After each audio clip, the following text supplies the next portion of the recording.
And number 12 is up next. Oh, party on. All right. All right. You see, you got your number. I did. For the record, I don't care how Trump speaks, I care about what he does. For that. I don't care. He can cuss like a sailor. We are going to agree right up front. Sweet. All right, we can deal with All that. done. We can deal with that. So, racist immigrant baiting aside, my question is about... Racist what? Racist baiting on the immigrant thing I thought you aside. said you didn't care what he says. What you Oh, I'm racist baiting. Okay. Oh, how am I racist? Without any data or See, here's an ad hominem attack, and this is the way No, let's do it then. that liberals work. When they disagree with your policy, they attack you. For instance, I've been called a racist many times. That's pretty interesting, because my late wife was Puerto Rican, okay? So that's pretty interesting when you say, well, you don't care about it. You're aware that the crime rate among the immigrant population is like half that of naturalized citizens. Yeah, unless you're MS-13, that's right. You know, MS-13 uses your immigration policies to threaten nice, hard-working immigrants with deportation, right? That's why. Let me tell you something. How many people in this room think MS-13 should never be allowed to cross the border and should be sent back home immediately? And if they're arrested in a jurisdiction, they should call ICE and have them deported. Oh, your hand is up. So you disagree with sanctuary jurisdictions?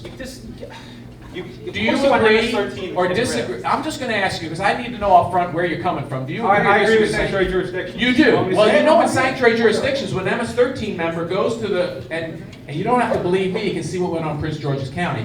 When they go to prison, to the local detention center, charged with a crime like attempted murder, because this is what happened in Prince George's County. Prince George's County sanctuary jurisdiction has the instructions not to cooperate with ICE agents. They release the person to the public who went out. And I don't forget whether it was a rape or a murder. It was a violent crime. So you think that's just fine? I disagree with you. I think the MS-13 person, if you think someone's an MS-13, that local sheriff, that local officials, the first call they should make is ICE and say, you know what? We're either going to throw this guy in jail forever, or they're going back to their home country. We're going to disagree on sanctuary cities. But go to your question. Could you say what MS-13 is? Oh, I'm sorry. MS-13 is the El Salvadorian gang that beheads people and butchers them. Yeah, I'm sorry. After they rape them. Okay? Yes, go on. Well, that's what they do. I'm sorry. No, you're right. I know, don't let facts get in the way. MS-13 is a violent group that crossed the border illegally, sometimes legally, under our asylum law from El Salvador and wreaks havoc on our communities. I mean, I'm talking about drugs, you're right. They deal drugs, they do everything. Go on with your question. I'm sorry, you distracted me on sanctuary jurisdiction. I know, it's fun, right? It is fun. Go on. Fun. As long as you're having fun. Yeah. So, it's actually a healthcare question.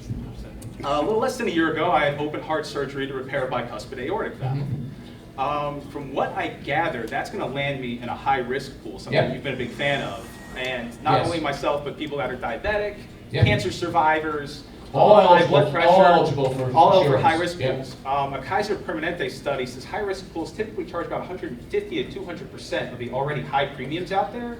Actually, I'm just going to stop you right there. They charge exactly what the law says they can charge. Yeah, it's 150 to 200% cap. Actually, our cap in Maryland was 150, and it was frequently priced at 110 to 130. Okay. So to go and say that it's going to be 200%, I'm sorry. In our own state, it wasn't 200%, and we legislatively said that. But go ahead. You just said it was 150 before you kept going. The legislative cap, but every year, since there was extra money in the account, we capped that at 110 to 130 on an annual basis, although the statute allowed a charge up to 150. Anybody trust private insurance companies to not raise the rates later on? They can't. It's under statute. They can't. Okay. I'm sorry, it's the law. Okay. Sure. Yeah. Okay, the question is, Yes. as a physician, Yes. when somebody comes out having survived cancer and all that kind of Yes. fun stuff, how do you look at them and say, hey, I know this wasn't your fault, but now you have to pay an obscene amount of money? You don't have to pay an obscene amount of money, and I don't say that. And did I ever say that somewhere? Did I say that somewhere? Because you said that I said that somewhere. Did I really say that somewhere? Yes, you did. In your advocacy for high-risk pools, 51% of the American population is going to get dumped into those high-risk pools, and you want them to pay 130% more. No, I don't. I think we set it at the average rate and subsidize it down to the average rate. That's my plan. I don't know where you got your plan from. That's my plan. How are you thinking to subsidize it when you, not even the party back and forth, but you yourself keep trying to slash subsidies for the healthcare that's already in place for us? What subsidies are you talking about? For the Anything for the ACA? overpriced ACA plans? Yeah, they were Yeah, terrible. just last It year. was designed, the ACA was designed to fail. Let me explain why. Socialized medicine. Because what it did is it said that we're now going to create a high-risk pool, but we're not going to call it a high-risk pool. It's all the individuals who couldn't get insurance on their own now have to go to the ACA. And oh, by the way, we're going to ask healthy young people to subsidize that, except healthy young people go, wait a minute. Remember, the charge in the first year was $695. If you chose not to join the overpriced high-risk, we'll call it the ACA pool, but it's a high-risk pool. Because the vast majority of people in the pool actually are in the pool because they have a problem. So what you're 51% of the American population is what you're talking about. Excuse me, what? You were talking about 51% of the American population. What's 51% of the American population? That would qualify for the high-risk pools. The way you're No, talking about it actually, implies it's a small percentage of Only people. under, well, actually, let me tell you what happened in Maryland with the MHIP plan. I'm glad you bring that up. So they developed the MHIP plan, which is the high-risk pool in Maryland, because they said, well, we have a problem. People with pre-existing conditions and medical problems can't get insurance, so we create the high-risk pool. So what happens? It turns out that most people with pre-existing conditions, the vast majority, have insurance, have group insurance through some other group, and it leaves only a very small number of people who actually needed insurance in the MHIP pool. So the way we pay for it is a small tax on all hospitalizations, so we spread the cost across everyone. So Medicare, Medicaid, private insurance, every way when the prince from Saudi Arabia came to Johns Hopkins, there was a tax on that bill that paid for this pool. And what you did is you bought down the premium. So you bought down the premium, and well, I hope you agree with that, because that's a subsidy. So it's the government that bought down the premium. So what happened? So at first you had to be turned down by 2 insurance companies as medically underwritten. So you had a medical problem that would cost you to get a higher premium.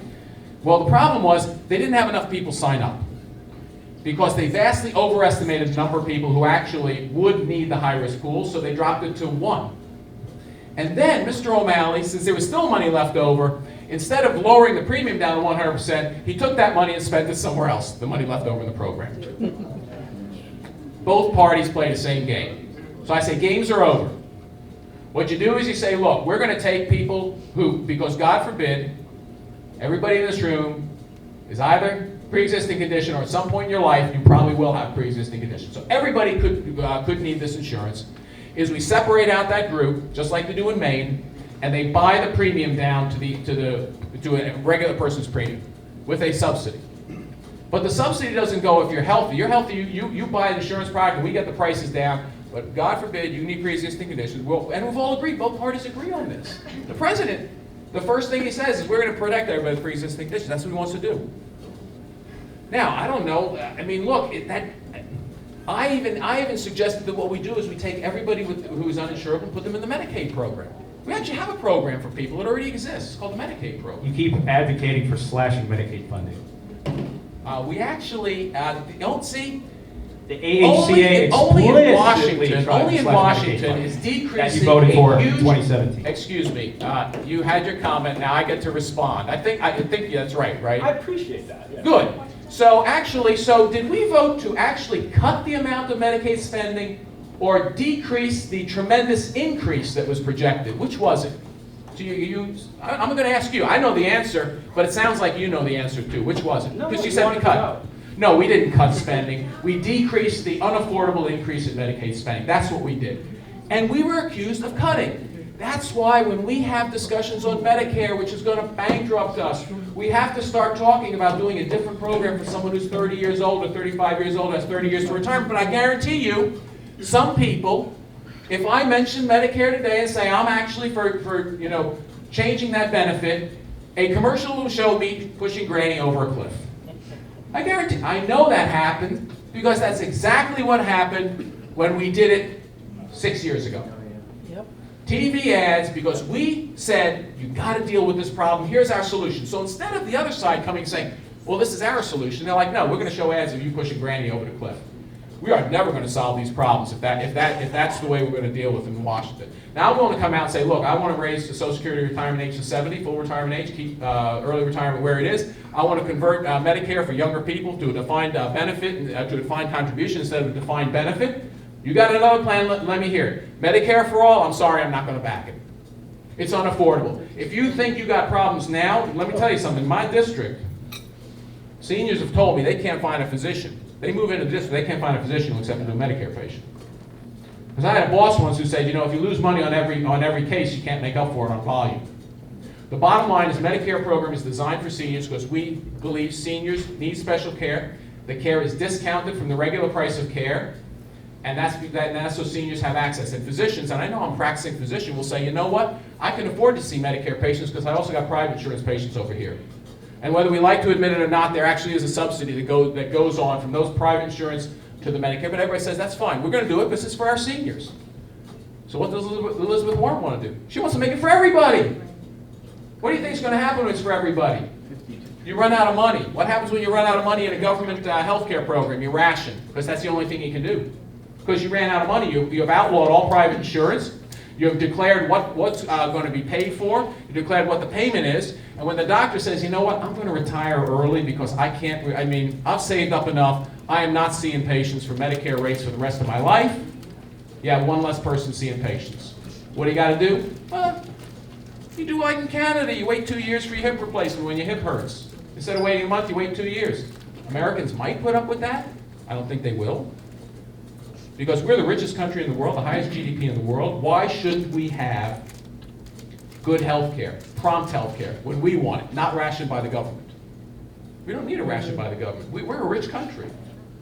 Get the government out of it. The government only creates problems with it. Anyway, did you get to your last question? No, I'll pass off. We could do another hour on the Medicare. We could. Let me tell you, we go on should have a forever. TV show. But again, you should be very accurate. You know, when you accuse someone of cutting something, you should just be accurate and say, you want to decrease the increase. Because that's not a cut. You know, and most frequently the word is used, slash Medicaid.